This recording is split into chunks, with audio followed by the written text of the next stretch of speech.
وسلم أجمعين. السلام عليكم ورحمة الله وبركاته. How are you? And how is your attitude to children's literature by far? By far, we have talked about some definitions of children's literature. We have also talked about a little historical idea or perspective about this new field of study, which is children's literature.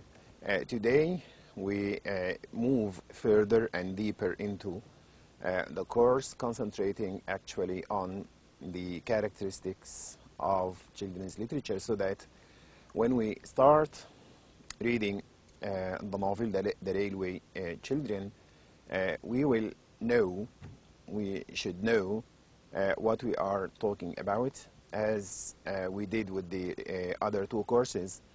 My job is not just to talk about the story and the plot, who said this, to whom did he say it, when did he say it, why did he say it.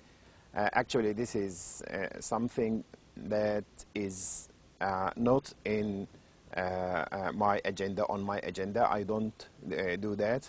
I rather pay a lot of attention to ideas, issues, problems. I open your mind, I try to open your mind, I try to engage your mind, I try as much as possible to hold a conversation between myself and you all the time. I feel that the job of the teacher is much more than just providing silly questions like the ones I have suggested. The job of the teacher is to spend some beautiful, funny, interesting journey with the minds of his or her students in the very short span of time allowed. Enough introduction. Ready for today's lecture? Okay. Children's literature. And this is lecture number 3. A very brief summary of what we had before. Just a quick reminder, okay? Children's literature is both fictional and non-fictional books. Both fictional and non-fictional books written especially for children from the age of 0 until the age of 18. After 18, you are no longer a child, you become a grown-up person, which we call adult. So from 0 to 18, this is the scope of children's literature. Children's literature is a genre. I'm summing up. We had all this before. We did talk about this. Children's literature is a genre that began very early in history, as far back as the year 600. And that was initiated officially, that started officially, if we can give a specific official date for the start of children's literature, it was in the year 1865 with the publication of Alice in the Wonderland by Lewis Carroll, and that was an anonymous, a pseudonym, a name that is not real, as the first novel to have been written for the pure pleasure and enjoyment of children.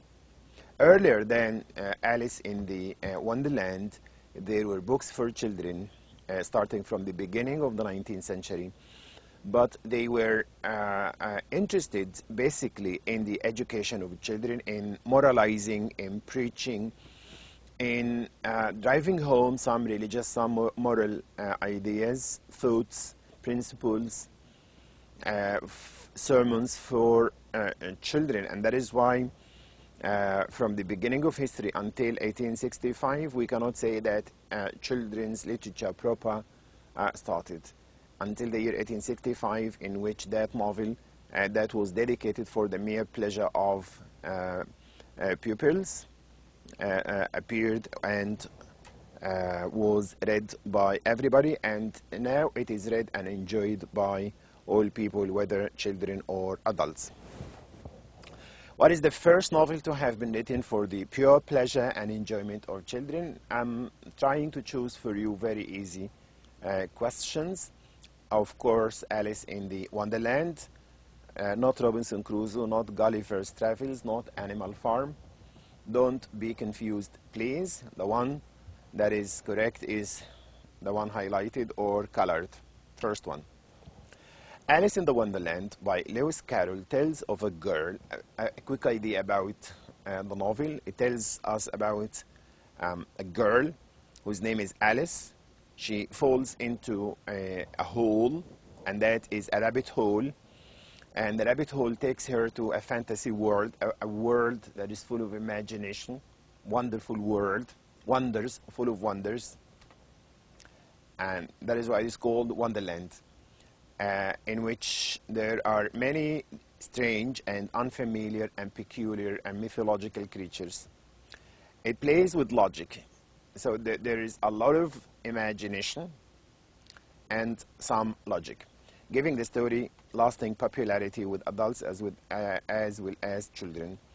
Adults and children alike can read and enjoy children's literature. This is something that we agreed upon last time.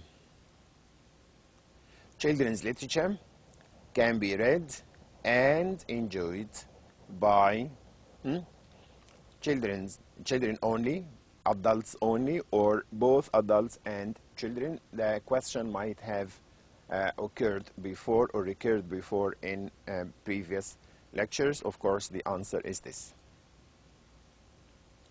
Now, characteristics of children's literature.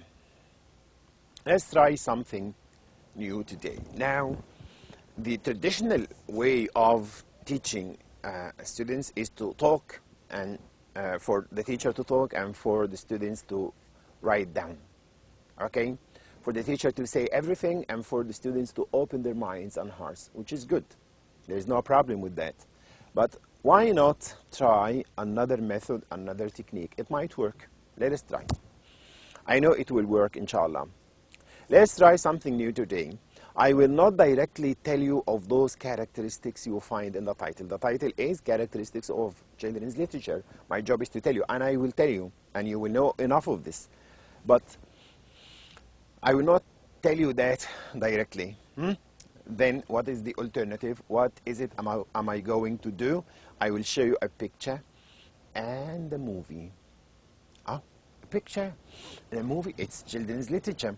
And a movie, and then we can come up ourselves with some very nice features. We, as students and teacher, will come up with those features ourselves.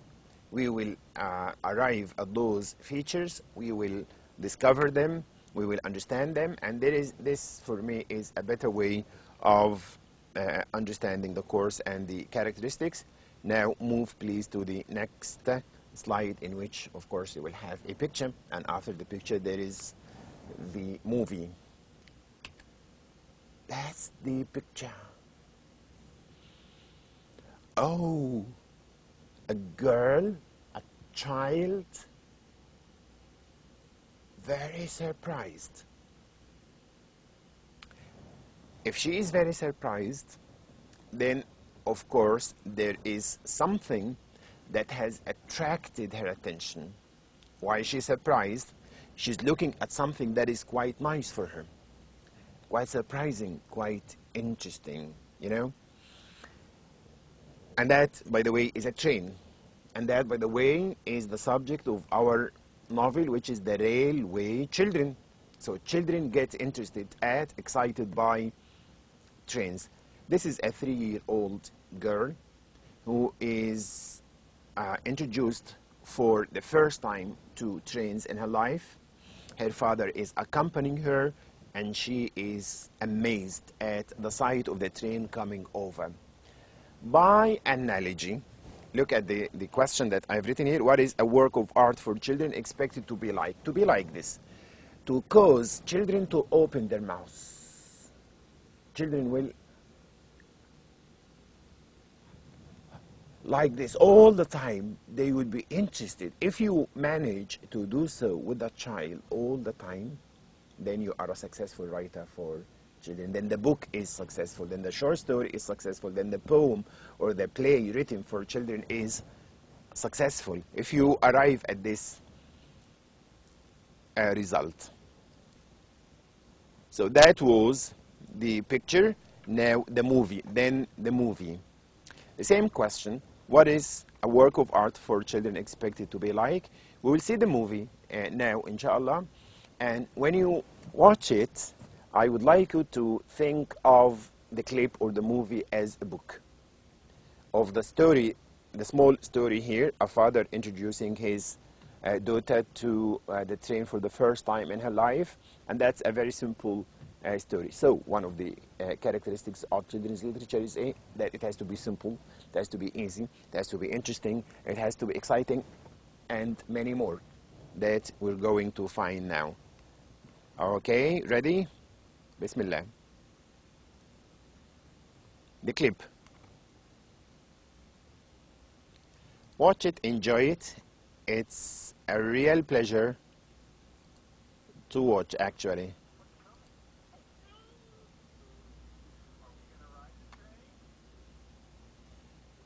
Okay, from the start. Yeah. Isn't she innocent? So innocent.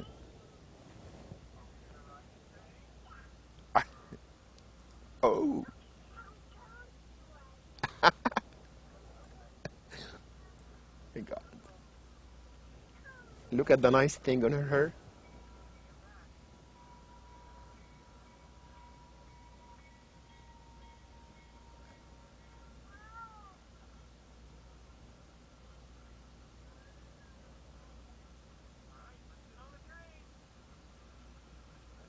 And up she goes, very expectant, full of life, full of suspense, full of very nice things.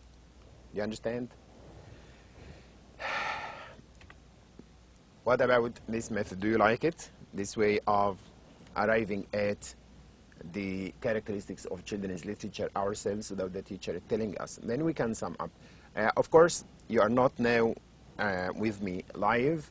I'm recording this lecture. I wish you were. I wish we could talk together so I can record, write down what you come up with. Well, anyway, we said it has to be innocent, it has to be exciting, it has to be simple, it has to be full of interest, full of suspense. It has to lead the child to ask questions and to be amazed and to raise the attention of the child all the time. Things that I have summed up in the following slides. Initial ideas from the picture and the movie. You can add up to this, of course. Children's literature has to be easy and simple.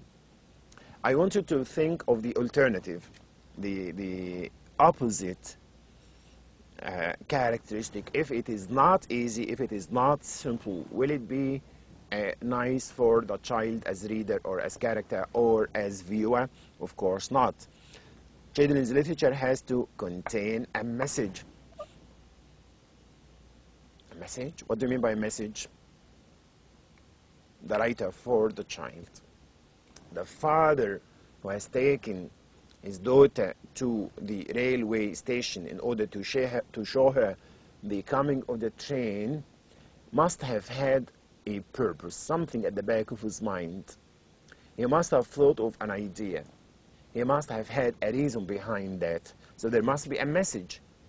Teaching, yes, why not? But pay attention. We said that it started when it talked about pleasures and enjoyment.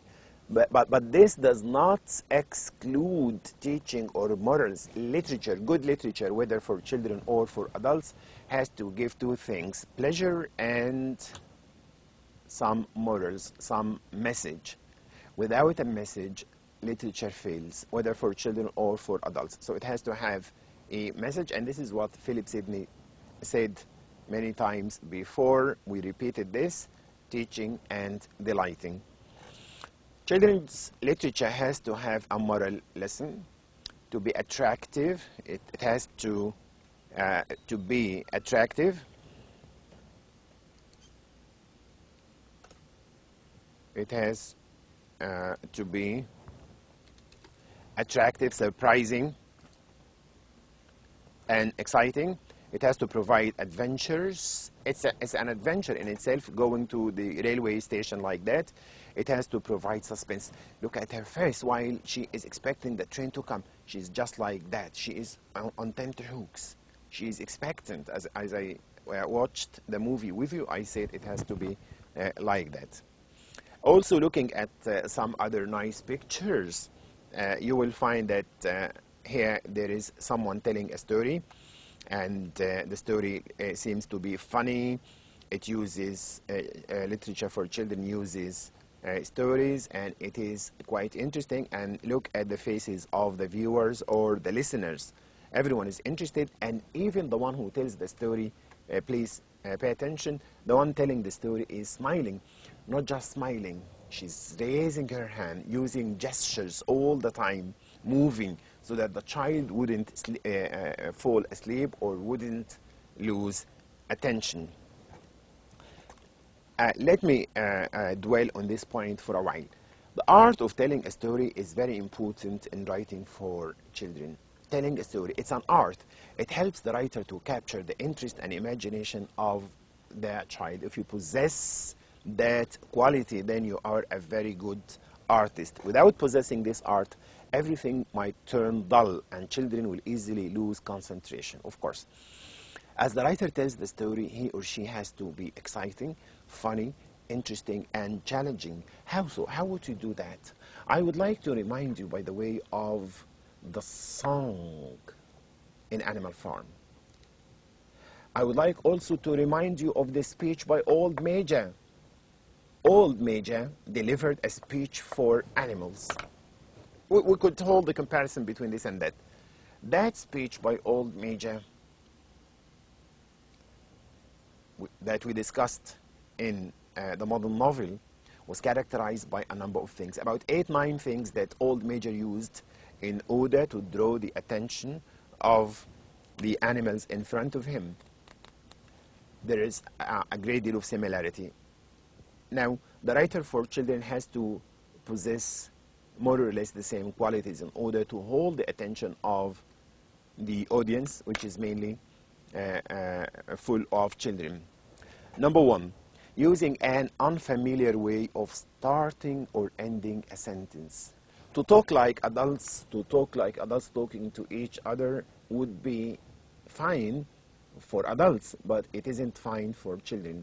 So the child is very intelligent, and the child easily loses attention. Please pay attention to these 2 things.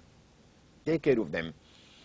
So you have to keep changing the order of the sentence, starting with negation, with a question like Old Major. Here in our novel that we are going to have, The Railway Children, the novel is called The Railway Children. And nevertheless, the writer is very intelligent. She starts the very first sentence in the novel in an amazing way. What does she say? She says, they were not railway children to begin with. They were not railway children to begin with. You're telling me that the novel is called The Railway Children, and you start the novel with a contradictory statement, a statement that says they were not railway children? Are you laughing at us? But she has managed from sentence 1 to page 1 to hold our attention. How? How is that? Using negation, changing the order of the sentence, using negation, using questions. As you talk to the child, keep asking the child questions all the time. Ask him questions, or ask questions relating to the story, allowing for some time of silence so the kids would think or even have a break. Don't talk all the time. And this is what the narrator does in The Railway Children, changing different tones, not just maintaining one monotonous voice from start to finish, as I'm doing now here in the lecture, by the way. Am I talking like this? using an unfamiliar way of starting or ending a sentence, using negation, using questions, allowing for some time of silence, changing different tones, not just maintaining one monotonous phrase from start to finish. What is the result? Everybody will fall asleep, right? No, I'm raising my voice at one point in the lecture, and then I'm lowering my voice. I'm smiling, and then I'm serious, changing. You know, every gesture, every muscle, every part of your body, your hand, your body, your movement, walking, sitting, all this will count in your message that you want to drive home to the child. Maintaining a cozy smile all the way through.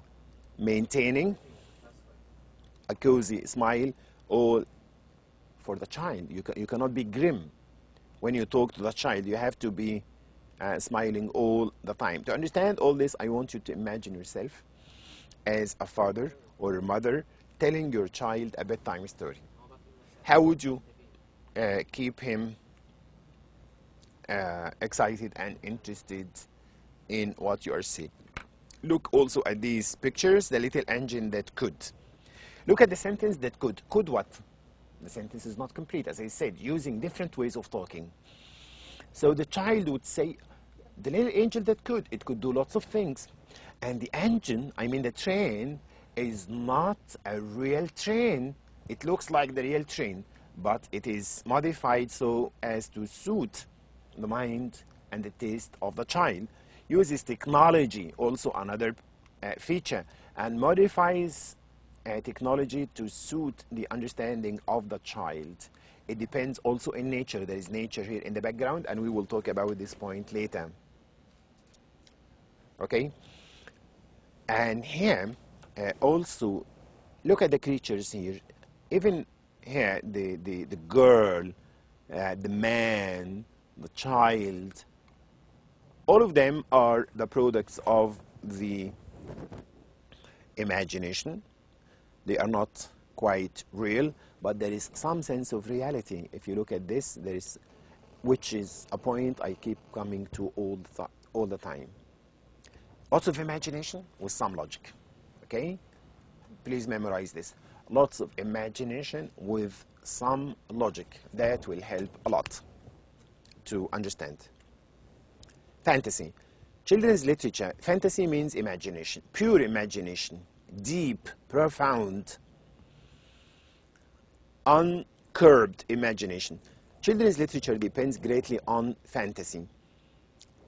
But we have to remember that some logic is also needed.